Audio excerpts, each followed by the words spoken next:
Okay, so just purchased Harbor Freight half-ton engine stand. I've already have one of these, but I have my Pontiac engine on it. This one will be for the Nova engine, Project Big Mike. Um, the 396 that's in it will be going through that pretty soon. So I just wanted it to have a stand, obviously, and I've been looking on. Well, used to when I need an engine stand, I just go on Craigslist and a pretty good look on there, finding them 40-50 bucks. And now everything's marketplace, same thing, find them 40 or 50 bucks. But I don't know what it is, if people are just doing more projects with their free time during like COVID and stuff.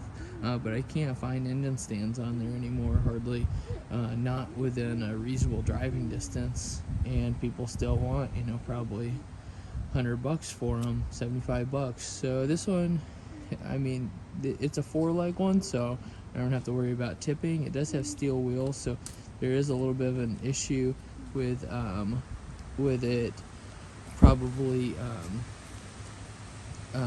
not rolling smoothly on my kind of rough floor, but I don't have to move it that much, and I can still get it moved. It's just a little bit of a pain to move those steel wheels on concrete floor, but we'll go ahead and unbox it, put it together, and get the engine put up on it.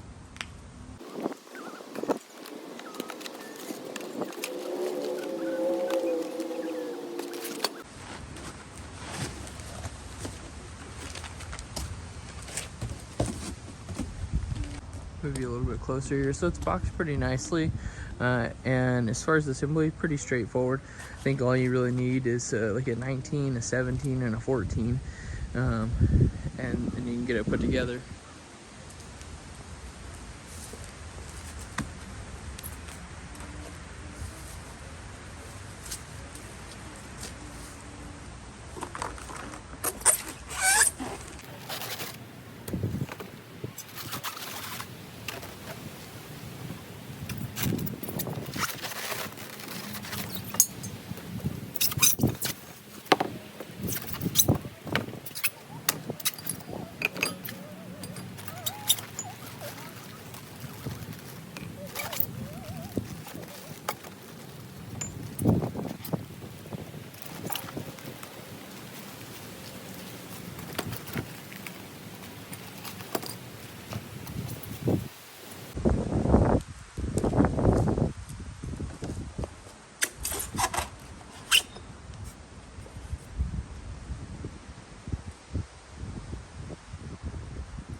And I add a little grease to the bushings that go inside those rear wheels.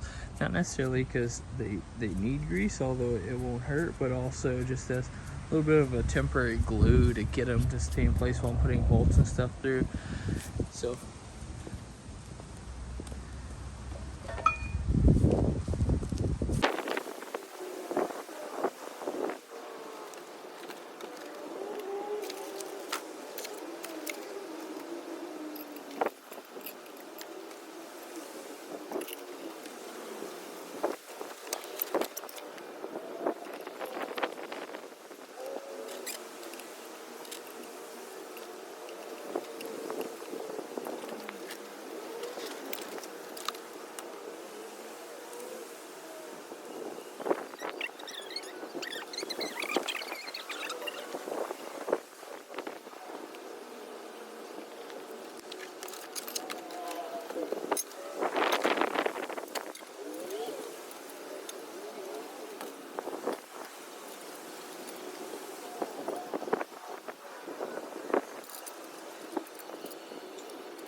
Okay, so I got it all set up. I'm just gonna tighten up some of the bolts, but the one thing, and I think you can see it from here pretty easily, is all of this stuff that's all over it is styrofoam bits.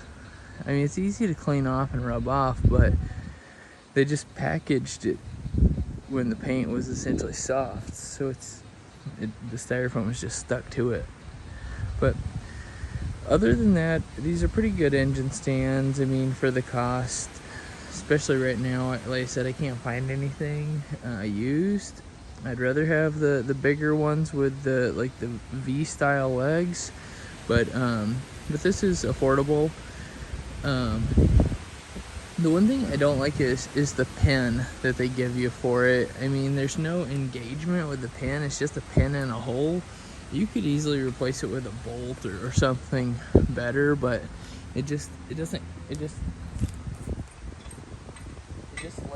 there, and it's just sloppy. It's just sloppy in my opinion. But I'll go ahead and tighten everything up, and then we'll try to get the engine on there. I love the legal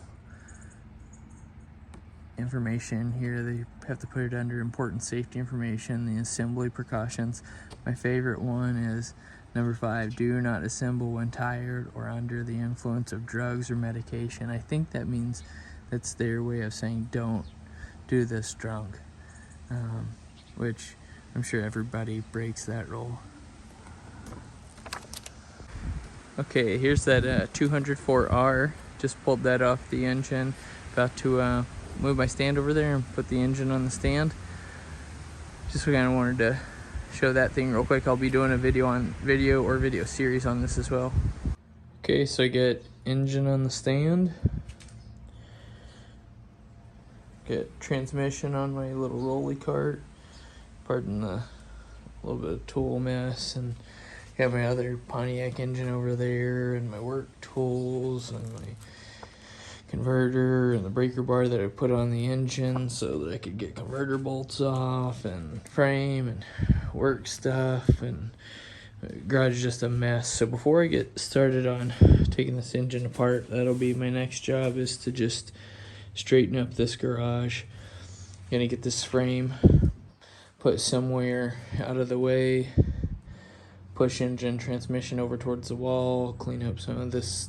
These are just paint supplies I just came and dropped in here to get out of the way, and take this core support and probably put it away. And then I'm gonna bring a table in here, and I'm gonna set a table up right in here, and then I'm gonna move this engine to the middle of the room and start disassembling right onto the table.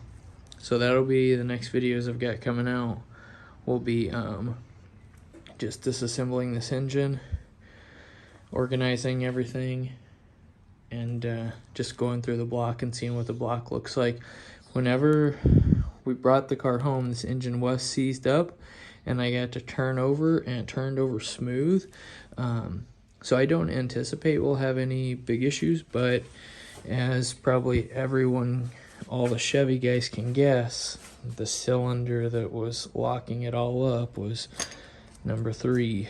So so we'll see what it looks like. That's common point. But if we take a look at all of our valve stems, I don't see any mushrooming or anything.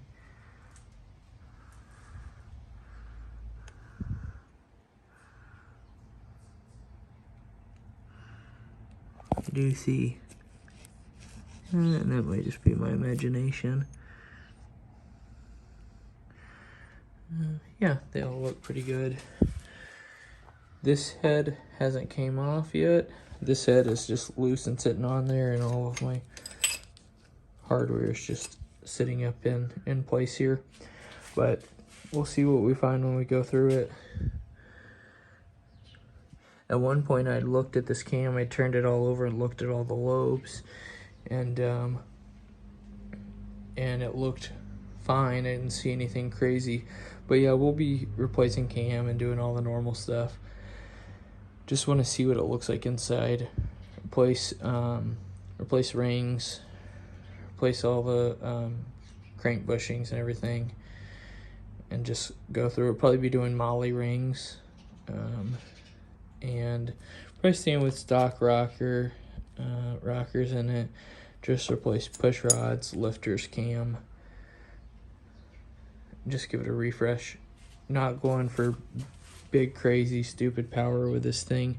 Just stock, which is enough. But that's all.